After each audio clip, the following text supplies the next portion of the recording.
அந்த பதிவில் என்ன சொல்லியிருக்காங்க, தாய்மார்கள் பால் கொடுக்குற தாய்மார்களுக்கு உடல் சோர்வும் மன உளைச்சலும் ஏற்படும் சொல்லியிருக்காங்க ஃபீட் பண்ணுற நேரத்தில்.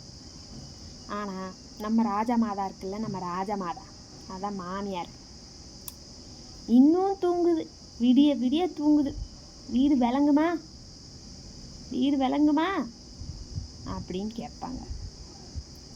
இதுதான் எங்கள் வீட்டில் ஆதரவு. நாங்கள் புள்ள பெக்கலை, நாங்கள் 5-6 புள்ள பெக்கலை, நீங்கள் 2 புள்ள பெற்றுட்டு நீங்கள் படுறது.